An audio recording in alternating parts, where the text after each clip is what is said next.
Okay, so we're going through Hebrews here, and as the children of Israel were approaching this mountain of the Lord wanted to bring them in so that they could see him as he is, so that they could actually be changed and transformed enough to go into the promised land, to get rid of their slavery mentality, burn out those things which weren't like him, so that they could take the land, go into the promised land, and face that next level that was going to face them. Okay? So this is the grace that God is pouring out to us right now. Now, this level of visitation that's coming, it's going to be unprecedented. But I'm getting ahead of myself here. So let's just read this.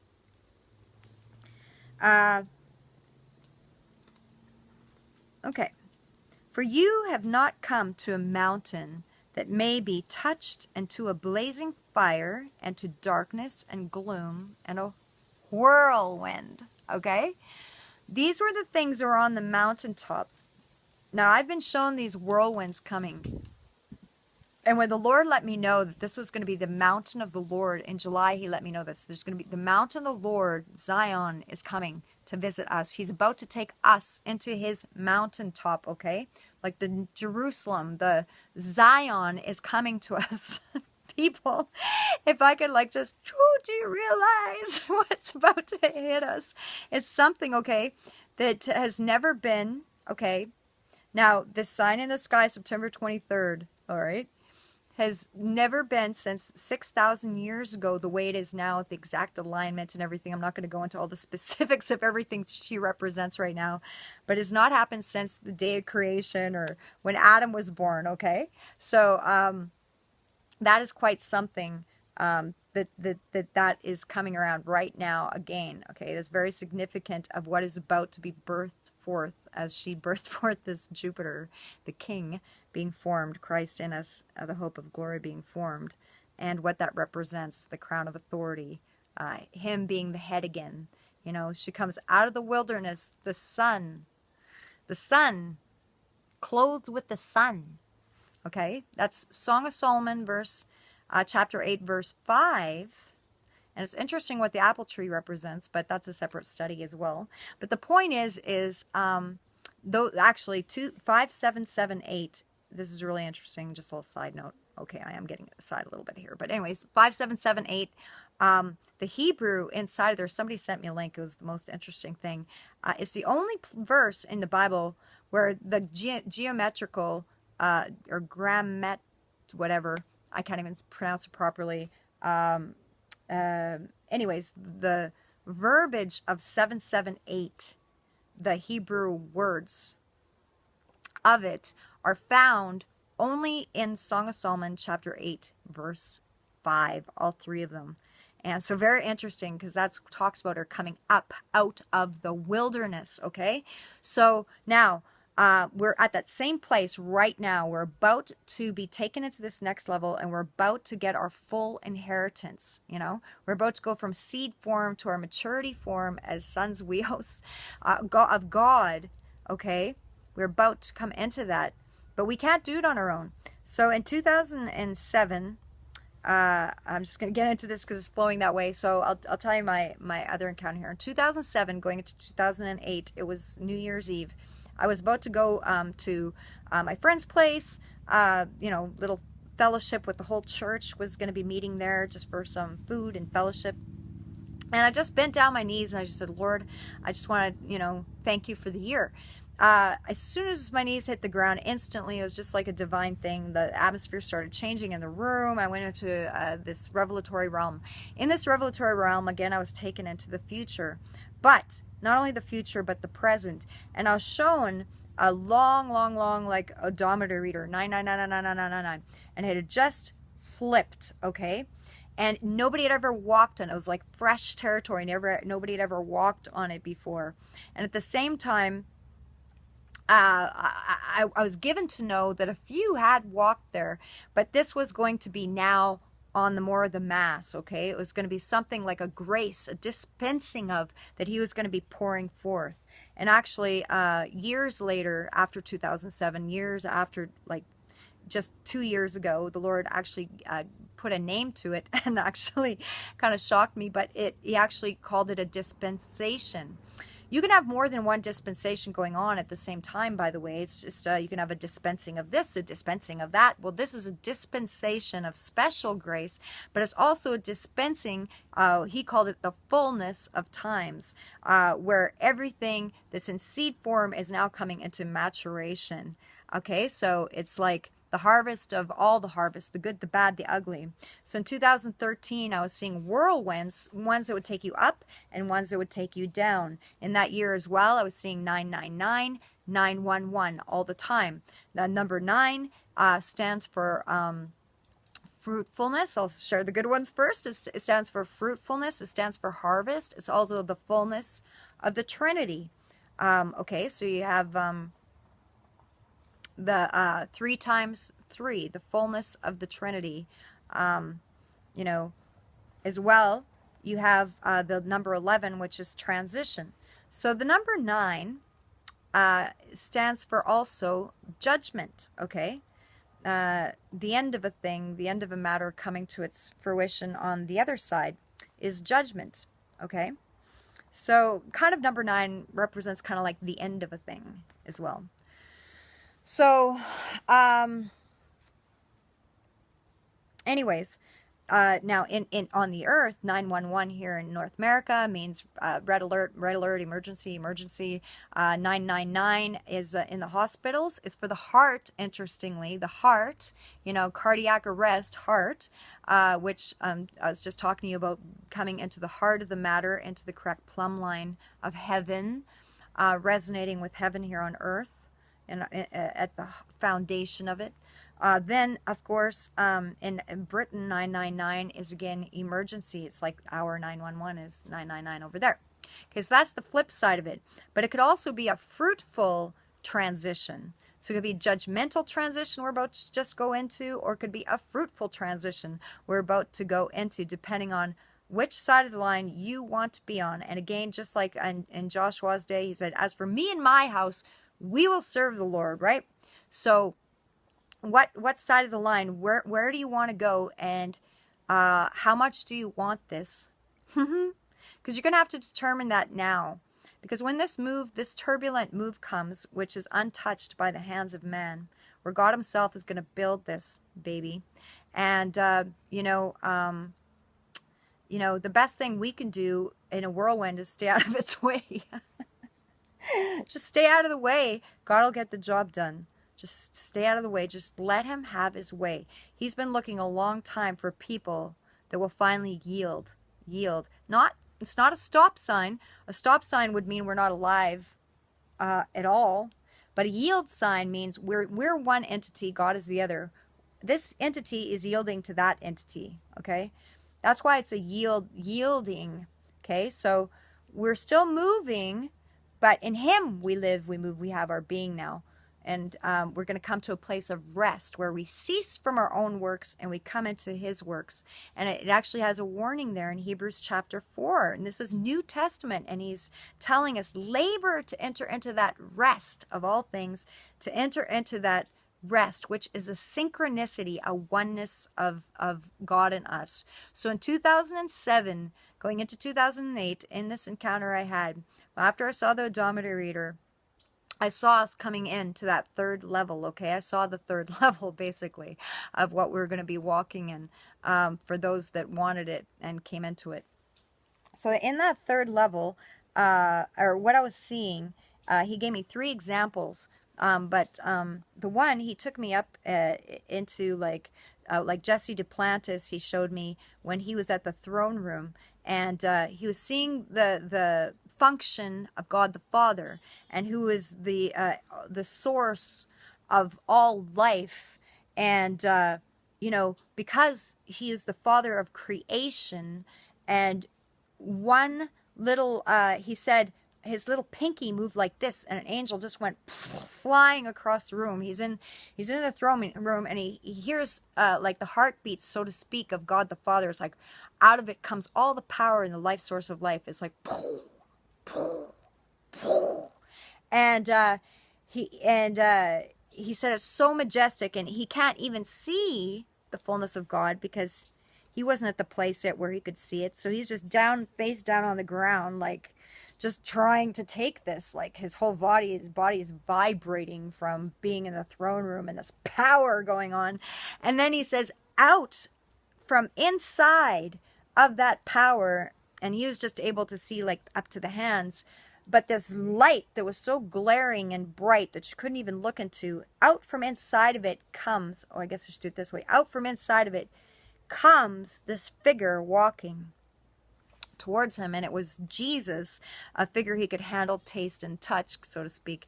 But so as it came out from inside, then he says, I understand now how the Trinity thing, like he had more of a revelation of how it worked, of how you have these two entities. They're two entities, but yet they're one. He said they're two. He said, but yet they're one, he said. And that was the first example of how the Lord said it was going to be with us, okay? Now, just to preface, a New Ager does not believe that. A New Ager thinks that they're one with everything, but they're like, they themselves are the God, okay? So that's not what this is. We're a separate entity, okay? And God is a separate entity. But yet, we become so synchronized, so braided, like the word weight I said earlier means, that we actually became one with him. And he also gave me dreams before this where I was dancing with the Lord, where I couldn't see him, but I knew where he was moving. And we were dancing in synchronicity, this beautiful dance, okay?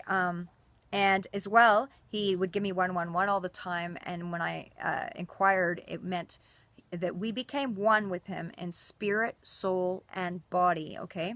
So that, again, that tornado is very significant that it hit 3 hills. Hills, again, represents government. So the hills melt like wax at the presence of the Lord. When he comes, his resonation, that which is not like him, is about to get taken apart, okay? And that which is, and he's going to build himself right now into the church. The Tabernacle of David is going to happen, which interestingly, if you look up where it is written, it's in the chapter 9, verse 11. There's that 911 again, which is interesting. But anyway, so at this time, because the tornado also represents acceleration. So because he is creation itself, when he comes into us, that's why he's asking us right now to guard our, we have to be one with him in order for the powers of the age to come and to operate in this maturity, because, the creation, what we speak will happen very quickly when we come into this realm of glory with him. Like I said, even Jesse Duplantis, when he was on the throne room, when God himself was there, and he just moved a little pinky like this, and an angel just went spinning, across the room. So it's like calculation, precise calculation. Now, God, in his grace, when we become one with him, we will have the grace to do this, okay? To be that one with him, and therefore he will be able to entrust his powers of the age to come. Next in this vision in 2007 going into 2008 was Adam. And Adam, when he was naming the animals, so he actually took me back. I had suddenly instant recall of a book I'd read maybe about 20 years before that by Dutch Sheets. It's called Intercessory Prayer. And I think, if I remember right, I might not be, but on pages 25 and 26, I think it is, of that book, he talks, I think it's in the chapter Representing God, I think it's called. And in that, he talks about how when the animals come up to be given their names by Adam, first of all, they weren't afraid of Adam because everything was in resonance, and he wasn't eating them at that time either, you have to remember. So everything was in peace and shalom, and he didn't need to eat the animals. But anyways, when they came up to him, they weren't afraid of him because that word there in the Hebrew actually almost means like an optical illusion of, or exact representation of, when they came up to Adam, they're like, is that Adam or is that God?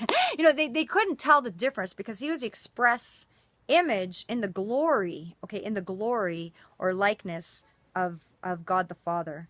Okay, so that's why they obeyed him, and that's why all creation obeyed him, actually. So now you see, okay, we're coming into the powers of the age to come. So what I was shown in 2007 is that every single molecule, or even breaking down further than the molecule, everything in this realm, even the time-space modem, would be subject to it, okay? So if you needed to fly, you could fly. If you were in a nuclear blast, it couldn't take you apart if you actually were going to be operating in these powers of the age to come, okay? Like, the supernatural, or the laws of heaven, superseded the laws that were on this earth, okay? So that realm superseded this realm here. So actually, basically, he told me nothing was impossible. Absolutely nothing was impossible.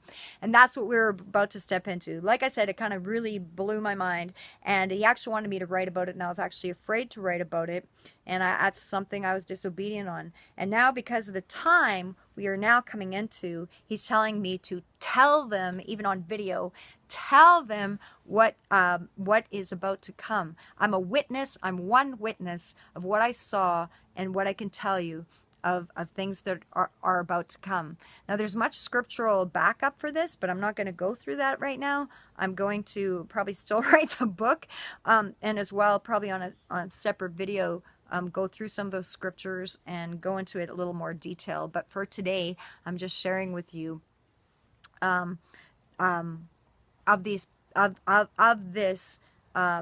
time we're about to embark upon. So back then, when he showed me these zeros and that we were crossing the line, crossing over, it's similar to the children of Israel. So it'd be good for us to read the accounts now of the children of Israel before they crossed over. What disqualified them? Okay. What caused them not to enter in? Okay. Because he's about to visit us on the mountain again. Okay, the Zion's about to come to us. But this time it says, now then it was so terrible was the sight that Moses said, I am full of fear and trembling. Even Moses said that. Moses, who saw the burning bush, who saw the Red Sea part. Okay, Moses was saying this, all right? So, they came to a blast of a trumpet and the sound of words, which sound was such that those who heard begged. They begged that no further words should be spoken to them. Okay, it's like, I can't take anymore. Like, this is too much. So this is the kind of essence that God is about to bring to us. For they could not bear the command, if even a beast touches the mountain, it will be stoned. But you, it says, okay, that's us. We have come to Mount Zion and to the city of the living God, the heavenly Jerusalem and myriads of angels, to the general assembly and church of the firstborn and are enrolled in heaven, and to God and the judge of all, and to the spirits of righteous men, okay, made perfect. So he's distinguishing there the difference. Okay, there's the righteous men, and then it says made perfect. Okay, so we know in seed form we are the righteousness of God in Christ Jesus. Okay, but now we're coming to the mature form of that, where these were righteous men made perfect. Okay, and we're coming to Jesus, the mediator of a new covenant, and to the sprinkling of blood, which speaks better things than that of Abel. Now it says here, it's a warning to us, see to it that you do not refuse him who is speaking. For if those did not escape when they refused him who warned them on earth, okay, they never made it in. They never made it in to their fullness of inheritance. So now he's speaking to us here today. Much less shall we escape who turn away from him who warns from heaven. And his voice shook the earth then. But now he has promised, saying, yet once more I will shake not only the earth, but also the heaven. Now there's about to be shaking in the literal as well, I believe, in the heavens.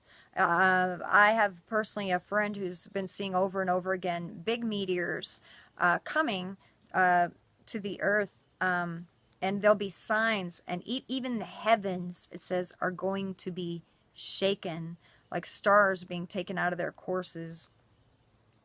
This expression, yet once more, denotes the removing of those things which can be shaken. So God is shaking out those things that can be shaken, as I mentioned to you, as of created things, it says, in order that those things which cannot be shaken may remain. So here he's shaking those things which are created, and he's using that to shake out those things inside of us that need to be shaken out. So we're in a time of shakiness in the natural realm, but these things are going to be used to bring us into a deeper, higher place with the Lord. Now, I'm not going to get into our God is a consuming fire. Wow, that's what it says right after. Therefore, since we receive a kingdom which cannot be shaken, let us show gratitude by which we may offer to God, here it is again, an acceptable servants with reverence and awe. For our God is a consuming fire. Okay, so this is the kind of thing what is just about to come to us. We're coming to Mount Zion, to the mountain of the living God, okay? Whew. So, that's what time we're in, people. Now, just give me a minute while I figure out where I'm going next.